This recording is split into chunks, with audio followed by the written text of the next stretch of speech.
Friends, Doc South here, just letting you see the mighty Muskie River. Again, this being last night's heavy rains. Gosh, it really came down like crazy. And actually, Bassett Rock, you see the water flowing over that. I'm sure it was totally submerged last night, as much of the water was up, well, where I'd be standing. I'd be getting hollered at for bringing in muddy shoes, that's for sure. You can see how the water has actually, well, it came up. If you look, there's the river, and the water was, probably about 6 inches deep, up to about here. You can sort of see where there's heavy undergrowth to the left. To the right, it's been washed away. The water evidently traveled all through here, left some driftwood at the end, and then dumped back into the river. If you look, there's an island in the stream, and, well, it just looks like there's a few logs have gone into it. That's sort of a side channel off to the left, you see. And normally that could be, in the heat of August, that could be dry. You could just walk over across the island without getting not even getting a toe wet. And then the bulk of the river, the Muskie, flows to the right of the island and down eventually to the Delaware River. Well, this other side goes to the Delaware too in due time.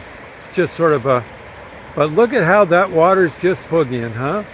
Now you're probably wondering, I've shown you quite often that that big tree that fell in the river and was stuck. Let's see if I can get in here without falling in. It was pretty much up there, right? Yeah. Well, last night's water evidently lifted that tree that I'm assuming is a good 40 feet at least, and 40 feet high. At its base, maybe 3 foot in diameter. And, well, there it is now.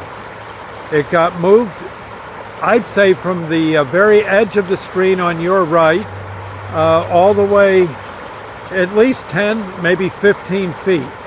How the river picked it up and moved it, man, I don't know. Except I guess trees can float.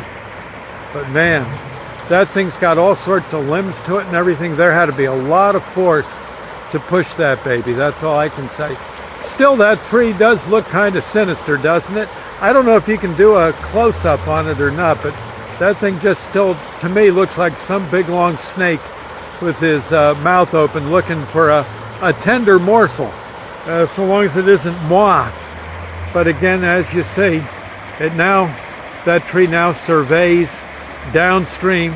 I guess eventually one day it'll float down there, and I don't know if it gets stuck between that island and the far shore. I think we're going to have a new hydroelectric plant right here in Port Murray, New Jersey.